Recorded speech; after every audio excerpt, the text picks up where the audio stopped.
பிரபு எனக்கு டியூட்டி போட்டு கொடுத்துட்டாங்க பிரபு. எப்படி? சொன்னேன் போன டைம் வந்து நான் டீம் லேட்டா வந்தேங்க. இந்த தடவை வந்து என்னங்க பிரபு? சொல்லுங்க. இந்த தடவை வந்து டீம் லீடரா வர முடியல, போட்டேன். அது ஃபோன் நம்பர் இஷ்யூனால இப்படி ஆயிடுச்சு. நான் என்ன பண்றது? என்னோட டீம் தான் வந்திருக்காங்க, எனக்கு டியூட்டி போட்டு தருவீங்களான்னு கேட்டேன். அப்புறம் செக் பண்ணாங்க பிரபு. என்னோட ஆதார் கார்டு வாங்கி ஃபோன் நம்பர் சேஞ்சுங்கிறது செக் பண்ணி பார்த்தாங்க.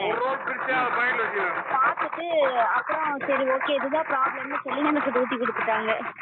பரவாயில்லையா? ஆமா பிரபு, உண்மையா ப்ராமிஸா? எங்க உங்க டீம்லயே சேர்த்துட்டாங்களா இல்ல இண்டிவிஜுவலா போட்டு கொடுத்தாங்களா? இல்லைங்க பிரபு, இண்டிவிஜுவலா தான் கொடுத்துருக்காங்க. டீமோட ஜாயின் பண்ணிக்கிங்க. இதுல செய்யறனாலும் செய்யலாம், இல்ல டீமோட ஜாயின் பண்ணிக்கிறனாலும் பண்ணிக்கலாம்.